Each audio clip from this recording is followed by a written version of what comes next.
A little girl and a big angry wolf. Is this a fable of some sort? Not if the girl is armored to the teeth and the wolf is Sergeant Duroc. This is the Equipe Mirage-5 and we are looking at it today.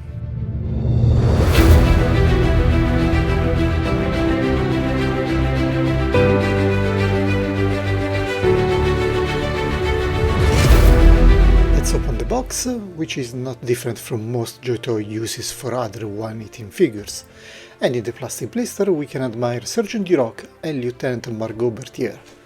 Let's fix Duroc's neck because he's a bit scary in that position. He's huge and makes little Lieutenant Margot feel so tiny in comparison. And here they are with all of their accessories straight from the packaging. Let's begin by taking a look at Duroc, who, besides the huge proportions, has some very good paintwork and details all around. The head can spin around like a possessed demon, which fits the grinning expression and yellow eyes, I believe. Articulations, you have these double joints and the knee level and the peg for the feet. It will be interesting to see how it can stand with these. Shoulders have no butterfly joints, just a rotating peg. You can swivel the arm around, but given how big and bulky he is, I think that we can forget firing poses like a sniper.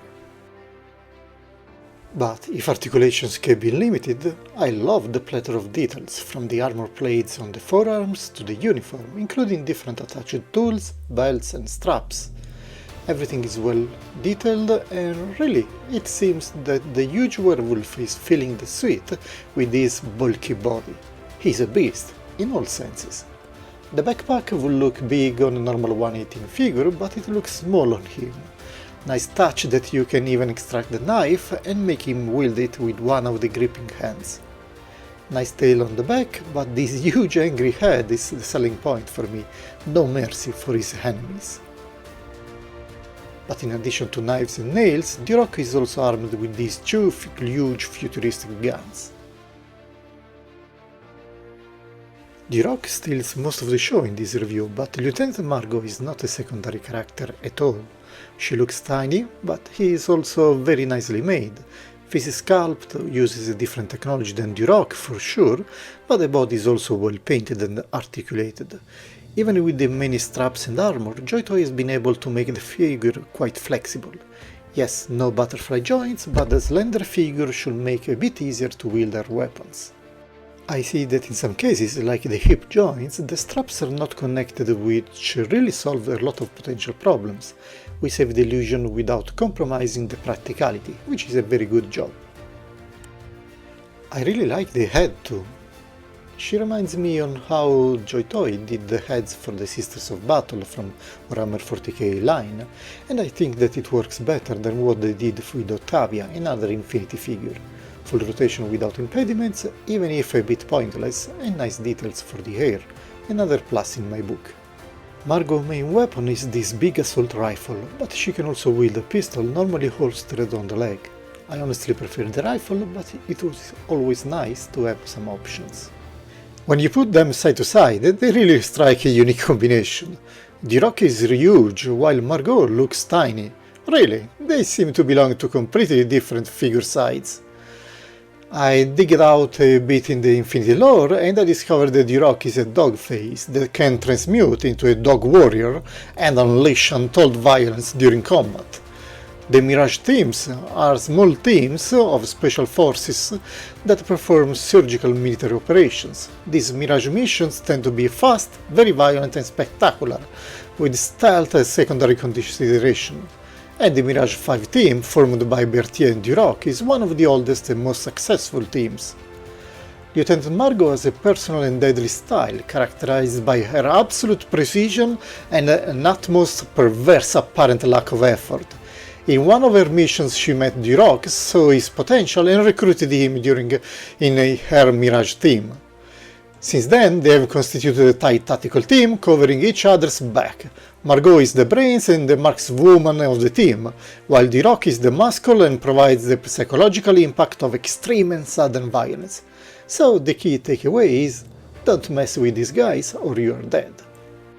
But what about the figure themselves? Well, they are absolutely stunning from a visual perspective.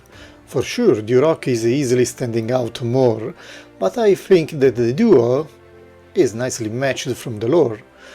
Margot is sitting on top of Duroc is my favorite pose. It really fits the description, and I can imagine them making a terrific entrance in some enemy installation, spreading death and destruction around, completing their mission whatever it is, and then disappearing, leaving the surviving enemies wondering what the hell hit them.